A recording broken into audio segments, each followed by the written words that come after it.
محمود محمد هراء halkan waxaan ku duubayaa maansadii qaldha waxay ka mid tahay silsilada qaaraan eray oo uu inoo furay walaalkeen awaan maxamed faarax tabcasir dhegeysa haboon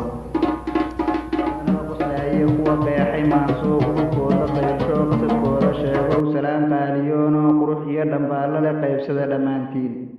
abshir lagama quustee ummad yahay qalbiga iyo dareenkeedii qarax tagay qaaraanka maansada ma ka wada qadaysaa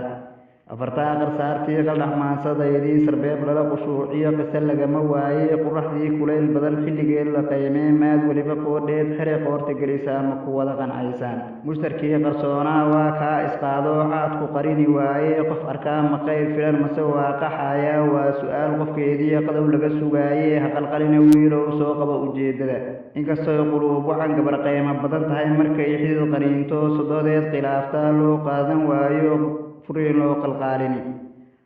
loo qalqaalini dariskuna qiyaastood qiimo jaban ka sii liid xaajadu la qabataa afartaa ha qaraxdee yaa qaadi kara malab yaa suba ka qadi kara yaa ka quusan kara diin yaa maal qaniinoo qasadkii xanuun yahay isma qarise xaajee taariikh la qoray oo buugaa ku qeexnayd hadduu qari isyiri ruux iyadoo qaraar baa qasab lagu cabsiiyaa qori yaro sigaarahoo qiiq la iga siiyaan u qalloociyaa hadal oraahdaa qaldaa yiri ninka qaadan karayo u qushuuca loo sheeg wuxuu qiilku hugan yahay qoryaha qoyaan galay waana qaadan waayeen qarad baana laba dhacay ee haddaad wax qabataan markaad kala warqaadaan qoraalada khafiifkaa soo qora dhammaantiin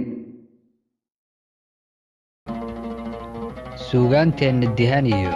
dhaqankeenna doorka ma tahay mid daneeyo durbaanka u tuma haddii ay jawaabtaadu tahay haa fadlan taageer hoyga murtida iyo madadaalada ee murtibile